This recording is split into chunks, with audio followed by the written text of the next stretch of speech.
hunger. You know, how hungry is this individual for success, and how ambitious is this individual? Welcome to Season 2 of the sOOPR podcast. In these conversations, we're bringing you even more insights from successful fellows and advice from leaders from across the UK research landscape. I'm Nikhil Alawalia, and this is brought to you by the British Junior Cardiologists Association in partnership with the BHF CRC. If you like these videos, please subscribe to our YouTube channel and leave your comments below. I'm really excited today to be joined by Sanjay Sharma, who is the Professor of Inherited Cardiac Diseases and Sports Cardiology at St George's University of London. There, he directs the largest sports cardiology unit in the UK and leads our largest cardiac screening program here in the UK as well through his work with cardiac risk in the young.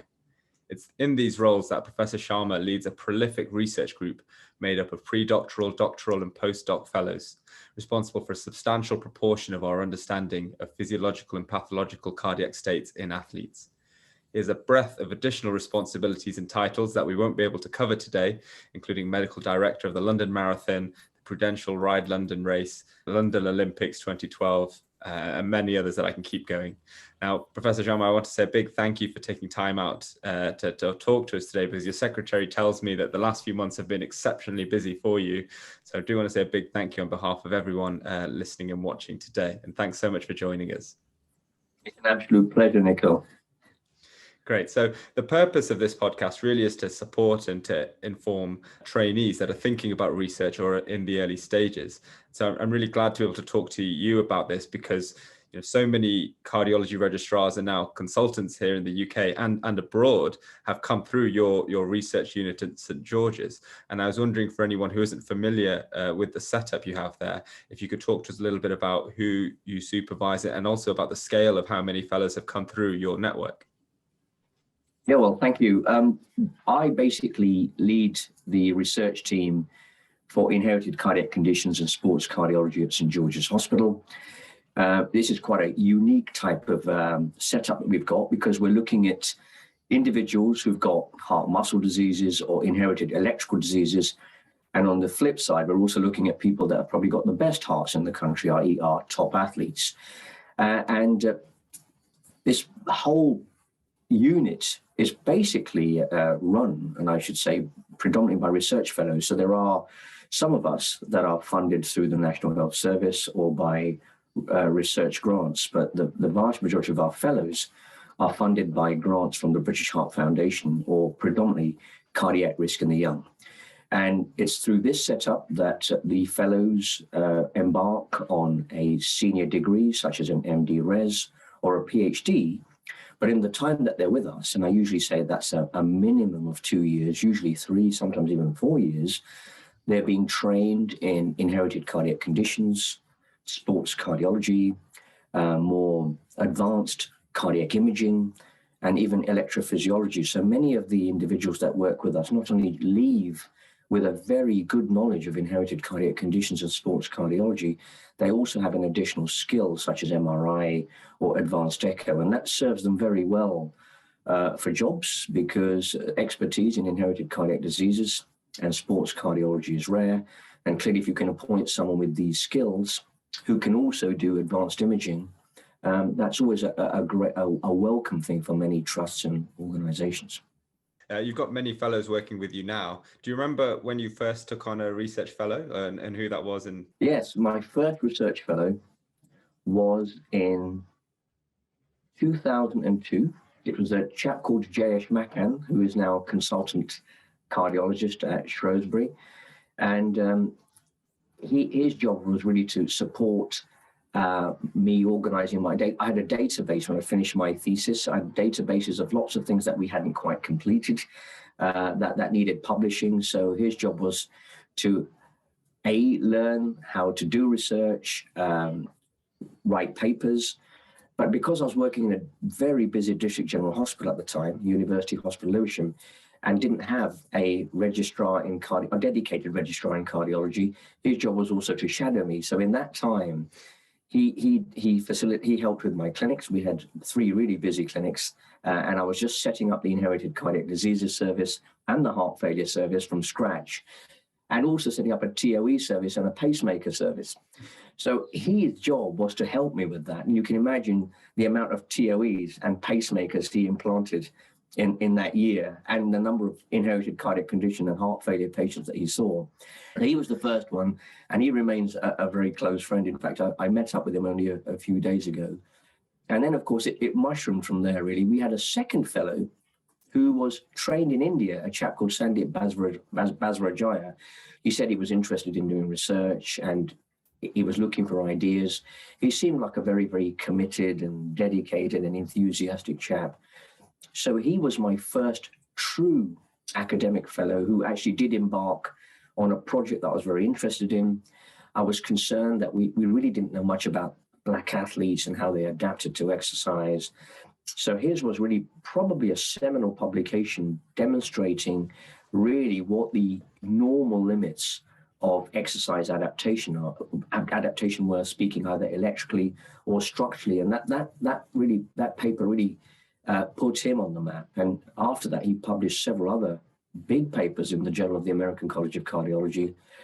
He obviously went off and got a very good job. And after that, we've just never looked back. We then had a spate of, I took on four fellows. That was very difficult because you were supervising four fellows, on your own. But I was just very, very lucky that the fellows that we did take on were exceptional. Yeah, the standard was unbelievable, very, very mature in their approach. And it was then really that we moved from Lewisham Hospital to King's College Hospital. And it was me and the four fellows that then set up the inherited cardiac condition service at King's. We supported the heart failure service. Plus, we started then bringing in our athletes, trying to think about a sport cardiology clinic. And all of those fellows ended up becoming, consultants. There was one at St. Thomas's, one in Wales. One is now a senior lecturer, will almost certainly become professor at St. George's at some stage. So, everyone did very well from there on.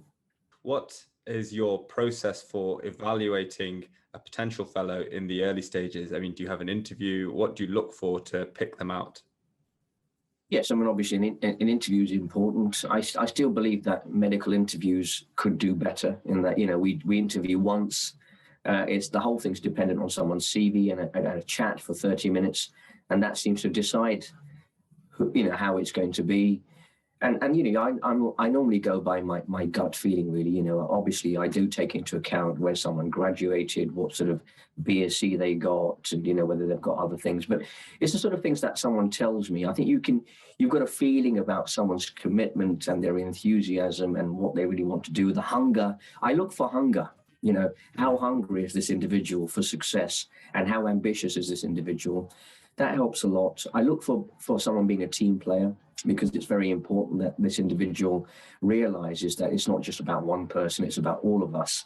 And we've got to move this ship together and not just have, someone sitting next to the captain and trying to move it by themselves. So I look for people who are good team players. I look for people who are hungry, who are ambitious, and who look like they are committed.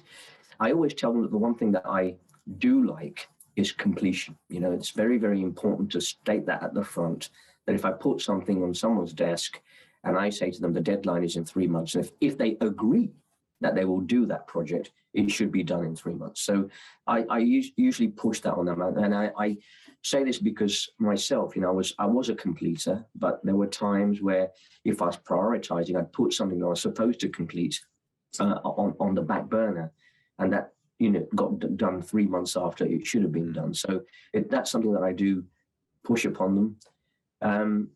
So we have got a very, very good team spirit. And, in the time that I've been doing research, I've supervised 27 PhDs and MD Reses.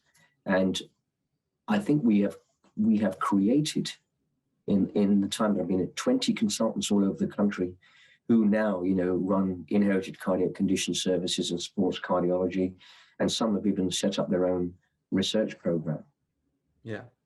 You mentioned team spirit, and thinking about the perspective of a fellow who is not sure whether to go for a big group, a research group like yours, versus a more intimate relationship with a supervisor who takes on maybe just one or two. You obviously went quite soon into taking 4 under your wing. Do you think there are advantages of that teamwork in that group that outweigh the other, or do you think there's some people who are suited to that team environment? I mean, a one-to-one relationship is excellent.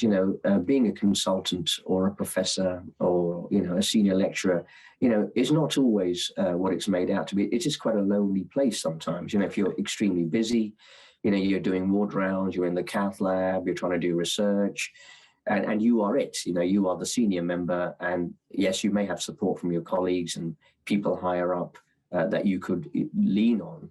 But to have someone like a friend that you can talk to, a research fellow, where you can share issues that are going on at work, or even, share some of the burden of work and support each other is very, very good. And I felt that my relationship with Jayesh McCann and Sandeep Basrajaya, and then with people like Michael Papadakis, Nabil Sheikh, Spear Gatti, they were very, very important because, we were really good friends. So it wasn't just that we worked. And of course, you pulled rank every now and then, but you were very good friends. You met up after work. You'd sometimes, go out in the evenings and just catch up with each other. I think so the important thing is 1-to-1 is good, but even maybe 4 or 5-to-1 is good, provided I think that the supervisor recognizes that these individuals need support, not just in work, but sometimes to be taken out, and a bonding thing. I am very, very keen on team bonding. So I, until recently, until the COVID, had made it a priority that I took them out, every 2 weeks for a drink or something to eat, so that we could just catch up and that we were all friends. And I think it's very important that happens. I always go around each one in the mornings asking how they are, how things are going. And they can all see that because they can see me talking to an individual, but they can see that, you're concerned about everyone's welfare. And I think that all bounces off each other, and they can see that everyone needs to be doing well. And I keep saying to people, you can either come out with 2 publications if you're just steering your own ship, or you could come up with 11 if you are supporting each other. And I said people should come out with a fat CV and not just with 2 big papers. And so that seems to be the ethos where we work. I also make it very, very clear to them that it's not a hostile environment, that everybody that I've appointed is supposed to be, like-minded, very supportive. There is no point getting, stressing out fellows. I think a stressed fellow is usually just not a very productive fellow. So you need to be as supportive as possible. And I think the thing that I would say is my biggest strength, apart from supporting team bonding, is teaching them how to write. So I will ask them to write a manuscript, but it'll come back to me. It'll go back, not electronically, but with a biro with red marks all over it and comments. And then it'll come back, and it'll go back with a fewer red marks. And eventually after the 7th write, I'll say, now that looks like it's going to get published. And I think that exercise has helped all of them. They all write quite well because of this constant, one-to-one exercise of how to write. I think that's probably my strongest. I think that's probably, my biggest strength is teaching them how to write. Do you think there's a difference in terms of when they join your group? So perhaps some join before they get a training number, some far further into their registrar work? I think that's really dependent on what they really want, how they see themselves.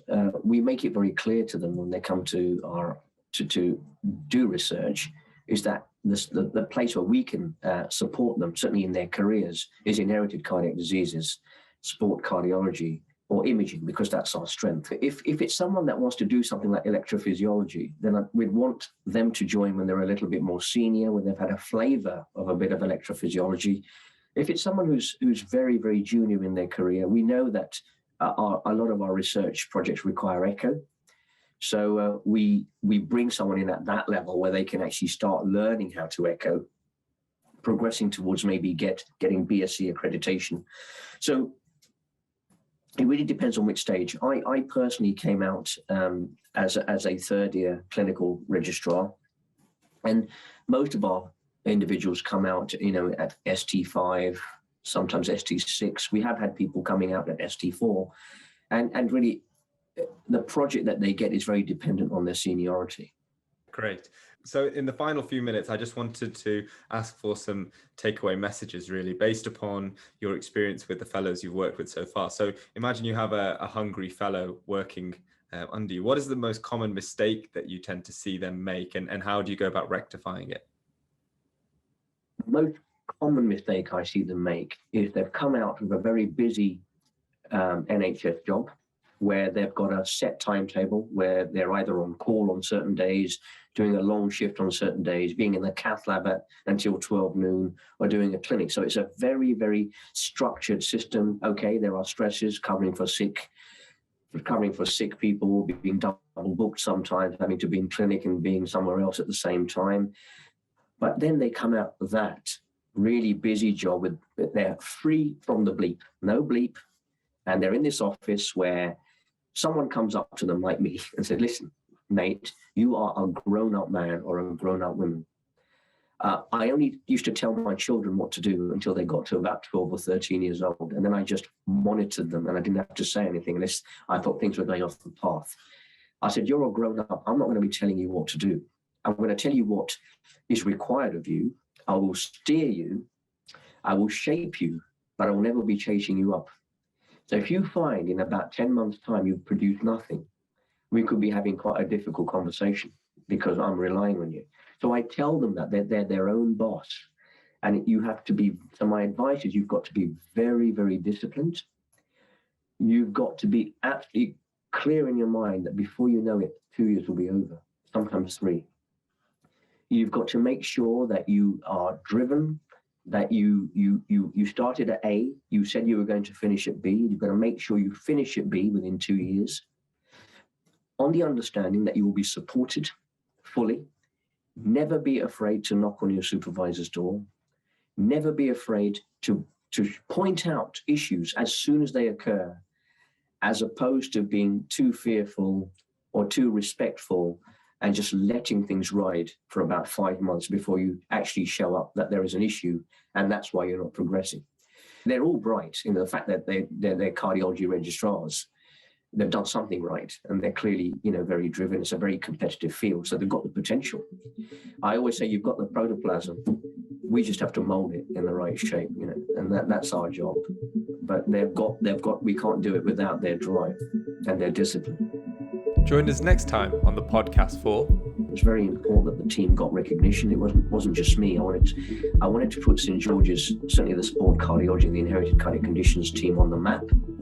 And I think I did that successfully. In the second of this 2-part series with Professor Sharma, he talks about his experiences in establishing sports cardiology as a subspecialty of its own and the importance of networking and his long-term vision.